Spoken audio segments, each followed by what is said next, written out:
I am sure आपके लिए वो ज़्यादा इजी रहेगा समझना कि उसमें एक्चुअली लिखा क्या है, because sometimes the language in the editorial is comparatively a little difficult. और ये भी होता है कि वो जो टर्मिनोलॉजी होती है वो हमें इतनी इजीली समझ नहीं आती है। So yes, without further any further discussion, let's start with the Venezuela crisis. Okay, so I think everybody knows कि so यूएस ने बेसिकली वेनेजुएला पे एयर स्ट्राइक किया है रिसेंटली। एंड उन्होंने एयर स्ट्राइक किया कहाँ है? They have done this air strike in Caracas. Caracas is the capital of Venezuela. Caracas में भी they have done it in the main military base which is known as योर Tiuna. और उन्होंने वहां पे जो वेनेजुएला के प्रेसिडेंट थे, निकोलस निकोलस मडूरो, उनको वहां से कैप्चर कर लिया along with his wife. And they have brought him to New York. अब ये इन्होंने किया क्यों है? पहली चीज तो उन्होंने उसके दो रीजंस, मेजरली दो रीजंस है if you talk about it. पहली चीज उन्होंने ये बोला है कि जो निकोलस मडूरो है, they have put allegations on him for drug trafficking, even उनको नार्को टेररिज्म का भी टैग दिया गया है। And that is why they have been brought to New York. उन पे चार्जेस इम्पोज किए गए हैं। एंड आई थिंक अभी रिसेंटली लेटेस्ट न्यूज थी कि उनको मैनहट्टन कोर्ट में भी पेश किया जा रहा है। एंड दूसरा सबसे इम्पोर्टेंट चीज जो है is the crude oil reserves. सारी मुद्दे की बात तो यहाँ पे, if we come to it, is crude oil reserves. अब यहाँ पे कुछ कुछ इंपॉर्टेंट लोगों के बारे में कुछ कुछ important information I would want कि आप लोग के लिए क्लियर हो जाए कि जो वेनेजुएला है, ये नॉर्थ अमेरिका है, ये साउथ अमेरिका है। साउथ अमेरिका की नॉर्दर्न टिप पे वेनेजुएला है। एंड वेनेजुएला इज नोन, अगर ग्लोबल जो रिजर्व्स है क्रूड ऑयल के, ऑयल रिजर्व्स ग्लोबली, वेनेजुएला अकेले 1/5 of the crude oil reserves hold करता है. It is extremely rich in, I would say, the richest country in the world when it comes to oil. But still, Venezuela की जो current state है, वहां पे लोग खाने पीने की शॉर्टेजेस से मर रहे हैं, इकोनॉमिक क्राइसिस है, ह्यूमन राइट्स क्राइसिस है, and all of these things, people, the local people, the citizens of the country are basically suffering from all of these problems, even though Venezuela is the richest country when it comes to oil. अभी क्यों हो रहा है? We'll come back to that later. Secondly, it is important to know कि जो opposition है, opposition की जो लीडर है वेनेजुएला में, उनका नाम जानना हमारे लिए बहुत इंपॉर्टेंट है from CLAT's point of view. Her name is Maria Corina Machado. And why is it important? Because she has won the Nobel peace prize in 2025। So ये डेफिनेटली आपके एग्जाम में आ सकता है।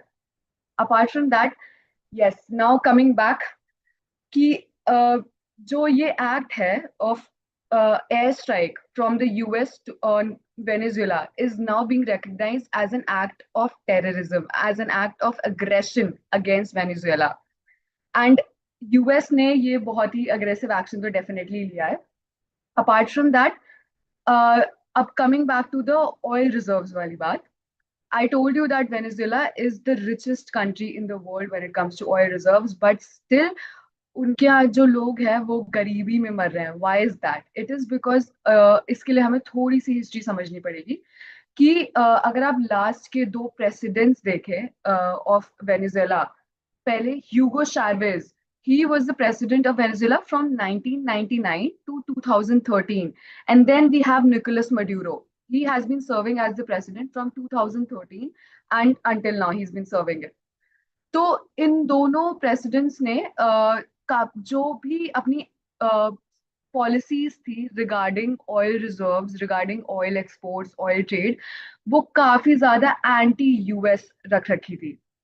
अब इसका मतलब क्या है कि जब आपके Nicolas Maduro became the president, he made certain changes in the policy, जैसे कि उन्होंने ऑयल एसेट्स को नेशनलाइज कर दिया था। उन्होंने जो अपने ट्रेड थे, ऑयल ट्रेड्स थे, वो ज्यादातर countries like Russia, China, Korea, ऐसी कंट्रीज के साथ रखे, ना कि यूएस के साथ। एंड इसकी वजह से यूएस की जो कंपनीज थी they never got access to the oil that was being exported, या फिर ऑयल मैन्युफैक्चरिंग कभी भी एक्सेस यूएस को नहीं मिल पाया. One thing to remember and understand is कि वेनेजुएला इवन दो दे बहुत ज्यादा रिच है in crude oil, but they still lack the infrastructure to इसको रिफाइन, द क्रूड ऑयल को रिफाइनिंग का जो प्रोसेस होता है उसके लिए जो इंफ्रास्ट्रक्चर जरूरी होता है वो उसमें बहुत ज्यादा दे आर वेरी वीक. तो they need companies from other countries to come and take care over the infrastructural part. And उन्होंने कभी भी यूएस को, उनकी जो पॉलिसीज रही है, they have allowed countries like Russia, China, Korea and other countries, but they were always very anti US. तो इसकी वजह से यूएस की कंपनीज का जो इन्फ्लुएंस था कभी भी आ नहीं पाया, और उनका जो जितना भी रहा करा इन्फ्लुएंस था that decline, that reduced over the period of time. अब ये काफी टाइम तक चलता रहा, but and as a result what did US do? Obviously US was not very happy with it.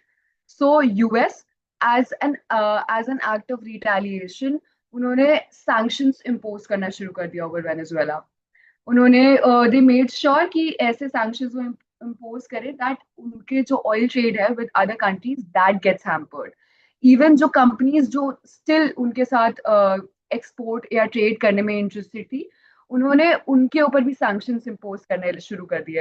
And that was the reason why Venezuela, even though it is the richest country, they were still not able to produce the oil as globally. वो उतना produce कर नहीं पा रहे थे. तो that is the reason why Venezuela की जो इकोनॉमिक क्राइसिस है वो इस पॉइंट पे आ गई है. Venezuela is literally owning 303 billion barrels of oil reserves in the world. 303 billion barrels. That is an insane amount of oil reserves. अब ये तो रही आपकी पूरी story with regards to why is it happening, what is the reason behind US air striking on Venezuela, and also you will इतना तो आपको समझ में आ गया होगा कि it was not a one कोई एक ऐसा एक्शन नहीं था जिसने यूएस की तरफ से ये एक्शन निकलवाया है. It was this was resulted, basically it was an accumulated reaction. ये बहुत सारी रीजंस को एक्यूमुलेट करके this is now the reaction जो यूएस ने दिया है ओवर वेनेजुएला. अब coming back to one thing जो आप बहुत ज्यादा न्यूज में सुनोगे about the Monroe foreign policy. yes, we need to talk about that as well. So Monroe foreign policy is इसको कह सकते हैं कि ये 300 years पुरानी foreign policy है. And this foreign policy was propounded by your James Monroe. He was the president of US in 1823, and तब he came up with this foreign policy, this doctrine. And ये doctrine कहती क्या है? According to this doctrine US ने basically ये बोला था कि any European power shall not interfere with the western hemisphere as in the North America and the South America. And इसमें नॉट इंटरफेयर का मतलब एक्चुअली है क्या? नॉट इंटरफेयर में दो चीजें आती है कि उनका कोई यूरोपियन पावर्स जो है वो कोई भी पॉलिटिकल इंटरफेरेंस नहीं करेंगी in the western hemisphere, and कोई भी कॉलोनाइजेशन नहीं करेंगी. उस टाइम पे यूएस ने, यूरोपियन पावर्स ने बहुत ज्यादा कॉलोनाइज आपका कर लिया था all over the world.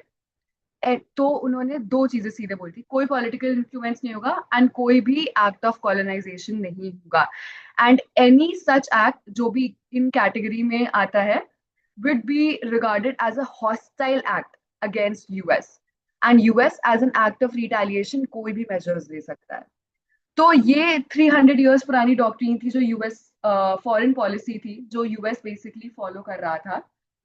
And काफी हद तक over the period of time we have seen that US इस पर्टिकुलर पॉलिसी से डीरेल कर चुका था, हट चुका था. दे वर मोर इंक्लाइंड, उन्होंने उस तरफ से अपना इंक्लिनेशन हटा करके बाकी एकदम ऑपोजिट एंड पे डाल दिया था. But in the last few years we have seen that Donald Trump has created his own version of this Monroe doctrine, and he's people have been calling it the Monroe Doctrine, Donald Trump's version of the Monroe Doctrine.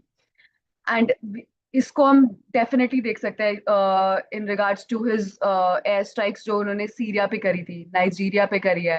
And recently हम देख रहे हैं कि Iran के साथ भी उनके tensions बहुत ज्यादा राइज कर रहे हैं, स्पेसिफिकली तेहरान में बहुत ज्यादा प्रॉब्लम्स हो रही है। So yes, this is all about the Venezuela crisis, and I want you to go back, read the editorials, do your own research. And why am I saying this? I'm saying this because जब आप खुद से research करते हो तो आपको ज्यादा समझ में आता है, and it helps you understand the concepts better. Yes, we will definitely be coming up with a series where we will be taking care of the GK part. I know how much students are afraid of GK कि पढ़ना कैसे है, कैसे करना है. But yes, do your own research. I have made you understand in the simplest way possible कि actually problem चल क्या रही है. And yes, also we have something very special to tell you guys, that uh, we are coming up with a webinar on January 11th on how to kickstart your CLAT 2027 journey. जितने भी आपके problems है with regards to कि पढ़ाई शुरू कैसे करनी है, क्या पढ़ना है, कितना पढ़ना है, कैसे पढ़ना है, किन चीज़ों पे फोकस करना है, किन चीज़ों पे अभी फोकस नहीं करना है, किन चीज़ों की हैबिट डालनी है, किन चीज़ों की हैबिट अभी नहीं डालनी है, जितनी भी आपकी क्वेरीज है, जितने भी आपके बेसिक क्वेश्चंस रहेंगे, everything will be covered in that webinar. And the details with regards to the registration of the webinar will be shared with all of you soon. And I hope to see I hope to see you guys in that webinar on January 11th. I think aaj ke liye that is all. If you guys have any further questions and you guys want me to cover any other topic, want me to talk about anything else, I will be more than happy to do so. Please leave your comments, your feedbacks in the comment section below, and I will see you in the next live. Thank you so much.